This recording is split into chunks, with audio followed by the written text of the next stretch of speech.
Well, the UN Human Rights Council has already announced that there were war crimes that had taken place in cities like Kyiv and Kharkiv. And by this, we're talking about mass executions, killing children, raping women, and then executing them, executing people in front of their family members. So there have been a series of war crimes that are quite serious because Russia's military is very undisciplined and their strategy is sort of the scorched earth tactic of just going after civilians without paying any attention to international law. They've indiscriminately targeted heavily populated areas with unguided missiles. And so the UN Human Rights Council has launched initial investigations. I think these are going to continue. And it's only going to get worse as they unearth more of these atrocities that have taken place. Meanwhile, we've seen tensions de-escalate somewhat over the missiles that fell in Poland after confirmation they were Ukrainian defence shells. How has this incident impacted Western support for Ukraine? Well, I think Western support for Ukraine has been unwavering, and the West, NATO, the US, they know that this is so close to a NATO hit country with Poland being hit recently, and that this is something that they can't back down upon. I think that there was a de-escalation as the Polish president and US President Biden did announce that this wasn't some sort of intentional missile hit from Russia, though it's a Russian-made missile. But I think the real concern is this has happened only once so far. This is not going to be the first time that this happens, that there's an error, that there's a mistake, because Russia has been using weapons that don't have very high levels of precision. So maybe in this case, we can breathe a sigh of relief.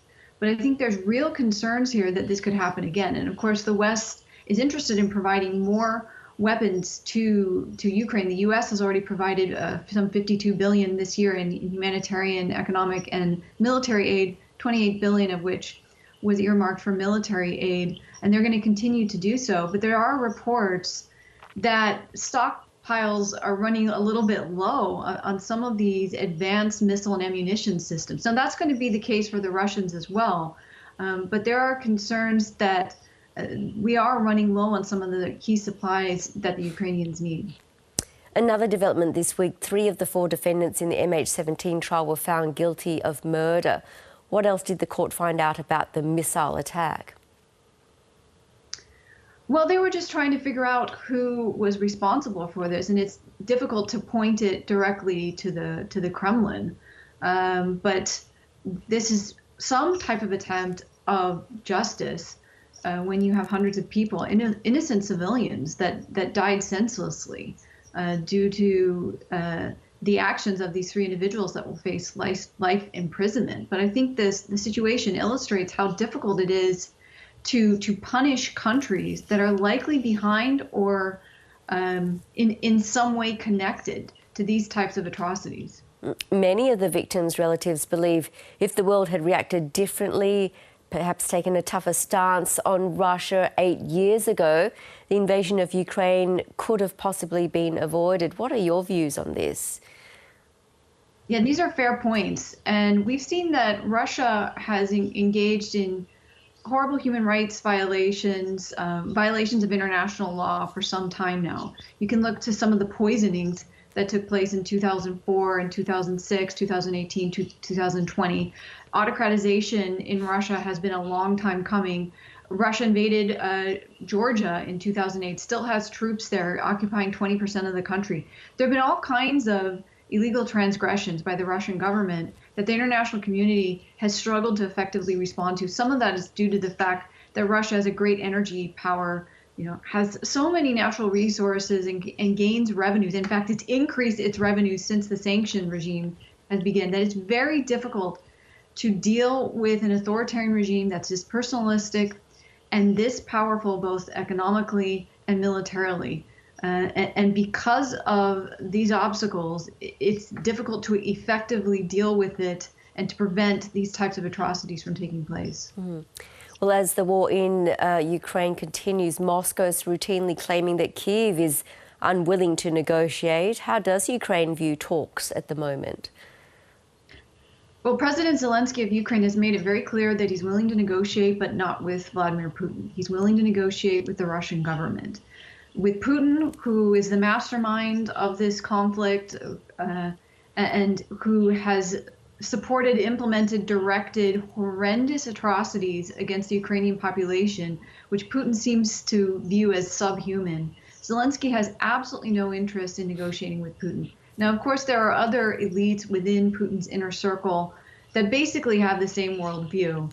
But there are plenty of other political elites within Russia that know that the war is going horribly, that they are bound to lose more and more men, and that is actually a period of great levels of instability in Russia, in spite of all of the facade that Putin and the Russian government are presenting to the Russian public. So just to emphasize, Zelensky's willing to negotiate with Russia, but at this point, because they have lost so much, because they have sacrificed so many men, I don't think that they're willing to accept some sort of settlement that would lead to the loss of territory in eastern Ukraine. Where has Russia turned its attention to now after having to pull out of Kherson? Well, it remains fighting in eastern Ukraine. That's where it seems to be focusing on. That's where it's had some of the most success, but of course the Ukrainians have come back full force. But both Ukraine and Russia are dealing with an incredibly harsh winter. So we see them switching gears, and their tactics are going to have to change because the winter is going to be so difficult to deal with.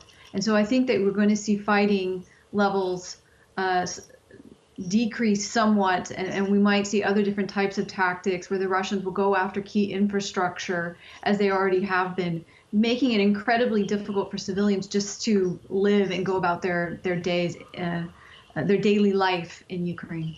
Lastly, the UN has announced an extension to the Black Sea deal to ensure the safe export of grain. This is one positive development. Yeah, no, this is definitely the one nugget of optimism that we have here, is that we at least are addressing the food security crisis that has been affected by the fact that grain cannot be released there. And so it's incredibly important that we ensure that in particular Ukrainians have access to food. This is important for their resolve. And of course, it's important from a human rights perspective.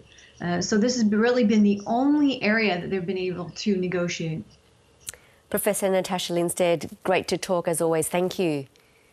Thanks for having me.